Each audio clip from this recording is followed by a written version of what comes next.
นี่เนาะทุกคนเนาะหางขึ้นเลยหลังที่3เนาะลั่นไปลุ่นต่ออีกเนาะ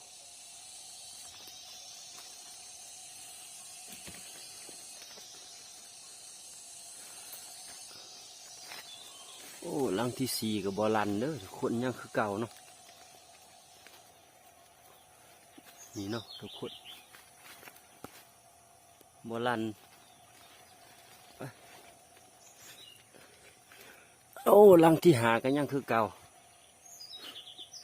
มาเต้าเพียดลัดเนาะทุกคนเนาะบ่คือแหวอยู่ทางนั้นเนาะเพียดเป็นแถวไปเลยโอ้หลังนี้ก็บอลันฮะดูน้ำกันต่อเนาะ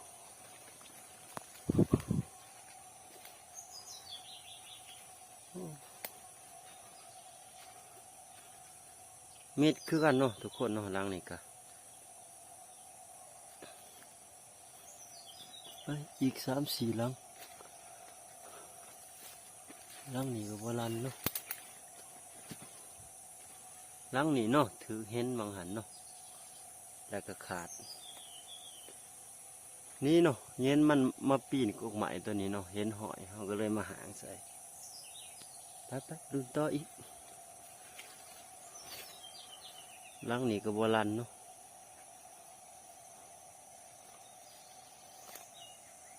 โอ้หลังนี้ลันทุกคนลันเป่าโอ้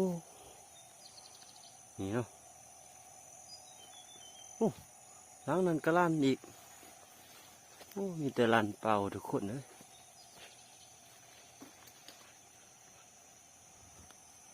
ฮะโอ้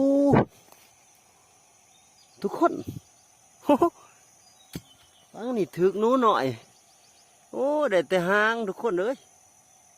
นี่เนาะโอ้หางหนูได้นี่ตัวน้อยทุกคนโอ้นี่เนาะโอ้ถือหางมันโดดสูงมันสูงโผล่เนาะทุกคนเนาะ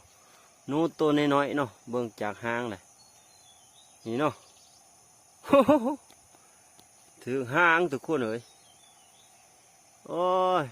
หนูหน่อยเนาะโอ้ฮะไปเบิ่งหลังนั่นอีกเนาะมาจังหางหลังนั่นก็ลานคือกันทุกคนเลยนี่เนาะโอ้มันสูงโผล่เนาะทุก